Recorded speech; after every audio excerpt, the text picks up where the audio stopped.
Imagine Instagram, Facebook, TikTok, etc. being shut down for 2 hours. That's millions of dollars in enterprise value going down the drain. So we can't even afford to keep these services shut down for 2 minutes right now. But for these services to run 24/7, there's definitely some data centers somewhere that you do not know that are turned on 24/7. And for data centers to be on 24/7, there must be a reliable energy or power source. And because they process a lot of information, they emit a lot of heat. And because they emit a lot of heat, there's definitely some cooling systems that keep everything operational. If we are seeing for the first time, this is day 7 of me talking about AI value chain, energy and cooling. Now the question remains, why do we even have to talk about energy and cooling as regards AI? I'm going to explain this. A typical large language model like GPT-4 consumes millions of GPU hours in training and inference. A GPU like the NVIDIA H100 consumes about 300 to 600 watts on that load. And very importantly, a typical AI data center consumes 50 times more energy than a traditional data center. But the question comes, where do they get this power source and energy source from? I'm going to explain. Now, for power source, we think about national grid first. For countries like the UK and US, where there's very reliable national grid, if you're building a data center, it's a good consideration as long as you can afford the rent. And they consider hydro power, like in countries like Canada, Iceland, Australia, and even in the UK, there's a lot of water because the hydro.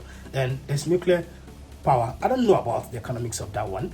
There's also solar and wind. There's also on-site generator. There's also battery storage and some use backup UPS, depending on which is good for your own unit economics, good for you. Then of course, cooling systems. There are two major ones, or three per se.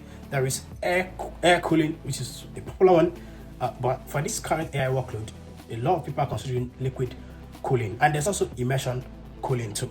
But the most important thing to think about when they are building a power and a cooling system is the capital expenditure, the capex, and the operational expenditure, opex. These are the most important things. As long as it matches your unit economics, you're good to go. But then for investors, where is the opportunity in energy and cooling right now? I'm going to explain. The most reliable one that everybody can think about is to just gain indirect exposure through ETFs. But then if you do not want ETFs, I'll tell you, there's definitely a public market exposure. The public market exposure is like data center REITs. That's number 1 on my list. The number 2, I can tell you some clean energy and power infrastructure stocks. And then you can look at some infrastructure and cooling tech stocks too. For venture capital and private equity firms, you can see a lot of opportunity in liquid cooling and immersion cooling startups. And there's also an opportunity in AI for energy optimization startups. There's also huge opportunity in renewable energy and microgrid innovators. But I'm not saying there are no risk here. There's definitely risk here, but there's definitely energy intensity risk. There's definitely